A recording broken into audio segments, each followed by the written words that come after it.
안녕하십니까. 황태순TV의 황태순입니다. 4월 23일 수요일 오후 5시 녹화방송입니다. 어제 오늘 정치권의 초미의 관심은 대법원입니다. 대법원 조희대 대법원장 어제 이재명 선거법 관련 대법원 22일 어제죠. 전원 합의체로 넘겼습니다. 그리고 넘기자마자 오후에 바로 이른바 평의 심리했습니다. 그리고 내일 24일 이틀 만인 내일 2차 심리를 속개한다고 합니다. 그래서 그런지 몰라도 지금 이거 대법원에서 이번에 대선 전에 아주 이재명 후보에 대한 판결 나오는 거 아니야? 라는 기대감이 마구마구 솟아나고 있는 거 사실이죠. 사실 오늘 오전에도 전현희 최고위원 변호사입니다. 치과 의사이기도 하죠. 방송에 나와서 선거법 대법원 전원 합의체로 넘김에 대해서 일말의 불안감이 있는 건 사실이다. 대법원이 이례적으로 속도전을 펴고 있다라면서 불안한 마음에 일단을 갖다가 피력했습니다. 근데 제 결론은 과연 대법원 믿을 수 있을까? 왜? 저희가 지난 4월 4일 윤석열 대통령 탄핵 인용 8대0 전원 일치로 파면 인용하는 모습 보면서 그 전에 5대3이니 6대2니 4대4니 각하설이니 기각설이니 별 얘기 다 나왔습니다만 결국 8대0 완벽한 8대0으로 인용된 그 모습을 봤기 때문에 헌법재판소 재판관이나 대법원 판사 대법관이나 크게 다를 거 있는가 하는 그런 부분에 있어서 과연 대법원 믿을 수 있을까? 저는 일단 조희대 대법원장이 무슨 이재명에 대한 예단을 갖고 이렇게 속도전을 내는 것이라 보지는 않습니다. 조희대 대법원장은 그야말로 그냥 중립적으로 가치 중립적으로 강행 규정인 선거법 재판은 1심 6개월, 2심 3개월, 3심 3개월의 끝장을 내야 된다. 이걸 지키려 할 뿐이다.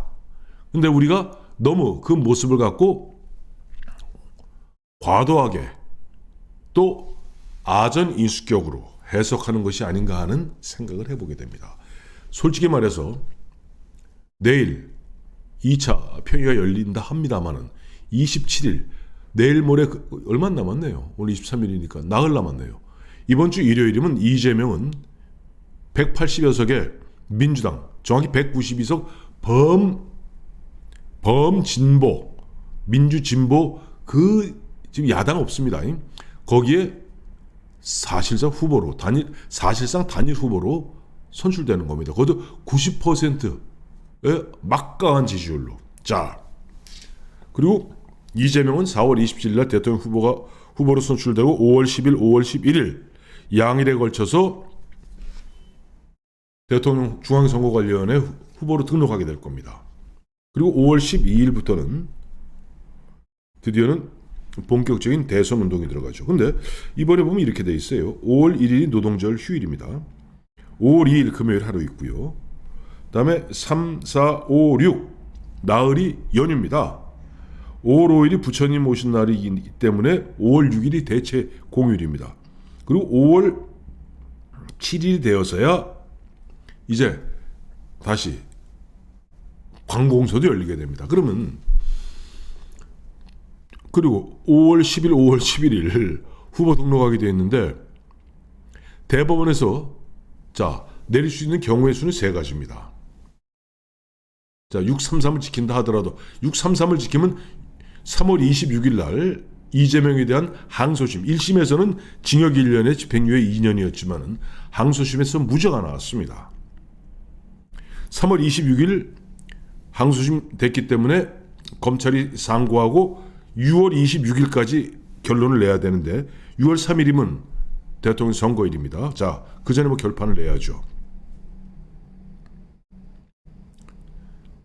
그러면 5월 10일, 5월 11일 후보 등록하는데 후보 등록해서 한참 선거운동하는데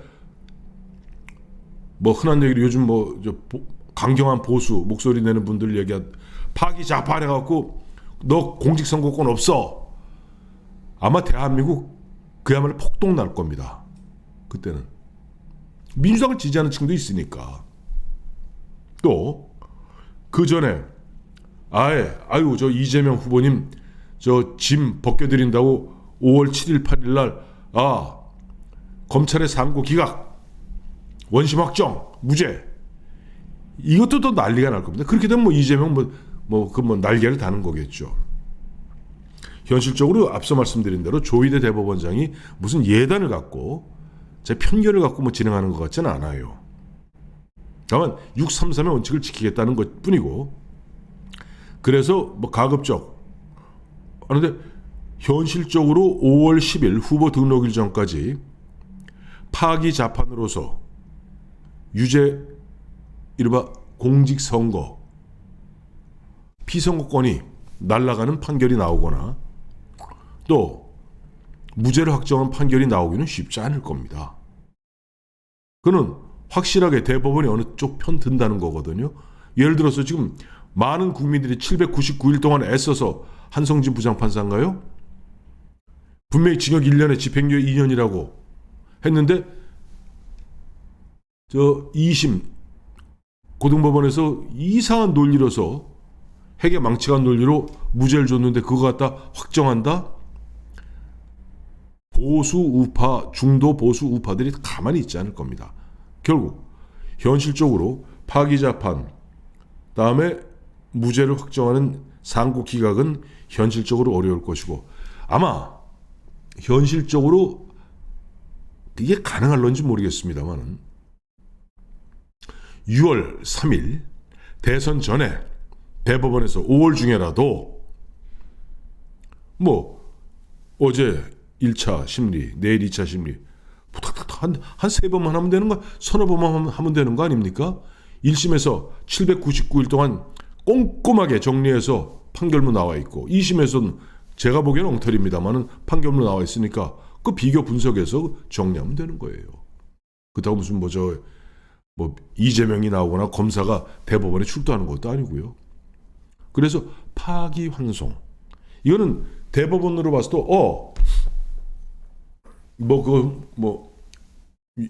대개 이제 유죄 취지에 이제 파기환송이 되겠죠. 왜? 원심이 무죄니까 2심이.